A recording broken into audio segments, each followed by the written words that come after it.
Assalamualaikum warahmatullahi wabarakatuh. Pada kesempatan kali ini, kami dari kelompok 1 yang berisikan 6 anggota yaitu Fadli, Iza, Ali, Arumi, Fatan, dan juga Ega.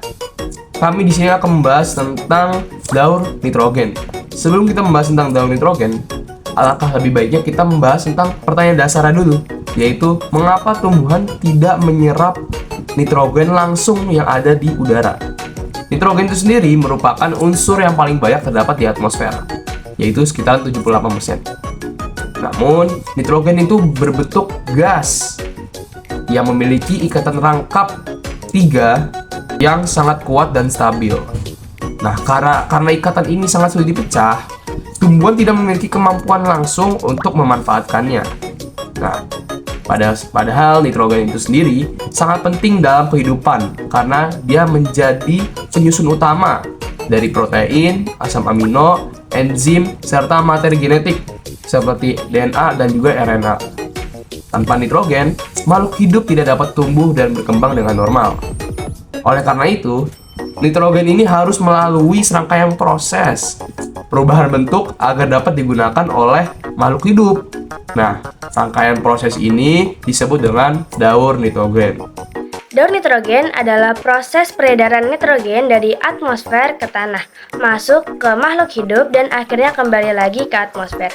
Siklus ini berlangsung secara terus-menerus dan menjaga keseimbangan nitrogen di alam. Tahap pertama dalam daur nitrogen adalah fiksasi nitrogen. Pada tahap ini, nitrogen gas atau N2 diubah menjadi bentuk yang lebih sederhana, yaitu amonia dan amonium. Proses ini dilakukan oleh bakteri tertentu seperti bakteri yang hidup bebas di tanah maupun bakteri yang bersimbiosis dengan tanaman kacang-kacangan di bagian akar. Melalui proses fiksasi ini, nitrogen yang awalnya tidak bisa digunakan menjadi tersedia dalam bentuk yang lebih reaktif dan siap diproses ke tahap berikutnya. Setelah terbentuk amonia atau amonium, tahap berikutnya adalah nitrifikasi. Nitrifikasi merupakan proses perubahan amonium menjadi nitrat melalui 2 tahap reaksi yang melibatkan bakteri berbeda. Pertama, amonium diubah menjadi nitrit oleh bakteri Nitrosomonas. Kemudian nitrit yang terbentuk diubah lagi menjadi nitrat oleh bakteri Nitrobacter. Nitrat atau NO3 merupakan bentuk nitrogen yang paling mudah diserap oleh tumbuhan melalui akar. Proses nitrifikasi ini sangat penting karena tanpa perubahan ini, nitrogen tidak akan tersedia dalam bentuk yang optimal bagi tanaman. Lalu ada asimilasi, perpindahan nitrogen dalam rantai makanan. Setelah terbentuknya nitrat, tahap berikutnya adalah asimilasi. Asimilasi adalah proses penyerapan nitrat oleh tumbuhan melalui akar. Nitrat yang telah diserap kemudian diubah menjadi senyawa organik, seperti asam amino dan protein yang dibutuhkan untuk pertumbuhan dan pembentukan jaringan tumbuhan. Nitrogen yang sudah berada dalam tubuh tumbuhan kemudian berpindah ke hewan melalui proses makan. Hewan memperoleh nitrogen dengan memakan tumbuhan atau hewan lain. Dengan demikian, nitrogen menjadi bagian dari rantai makanan dan berperan dalam pertumbuhan serta metabolisme semua makhluk hidup. Amonifikasi. Setelah makhluk hidup mati atau menghasilkan sisa metabolisme seperti kotoran, nitrogen tidak hilang begitu saja.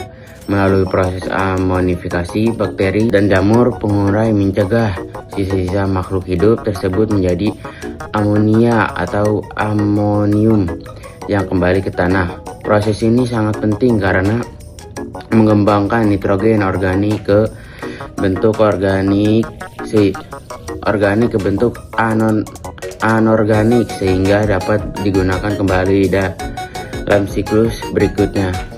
Tanpa proses amonifikasi, nitrogen akan terperangkap dalam sisa makhluk hidup dan tidak bisa kembali dimanfaatkan oleh ekosistem. Terakhir dalam daur nitrogen adalah denitrifikasi. Pada tahap ini, bakteri tertentu mengubah nitrat yang ada di tanah menjadi nitrogen gas kembali. Gas nitrogen tersebut kemudian dilepaskan ke atmosfer. Proses ini melengkapi siklus nitrogen dan mengembalikannya ke titik awal. Namun, jika daur nitrogen terganggu, misalnya akibat penggunaan pupuk nitrogen secara berlebihan atau pencemaran lingkungan, keseimbangan ekosistem bisa terganggu. Hal ini dapat menyebabkan pencemaran air, penurunan kualitas tanah, dan gangguan pada makhluk hidup. Sebagai kesimpulan, daun nitrogen merupakan proses alami yang sangat penting untuk menjaga ketersediaan nitrogen bagi kehidupan. Setiap tahap saling berkaitan dan tidak dapat dipisahkan.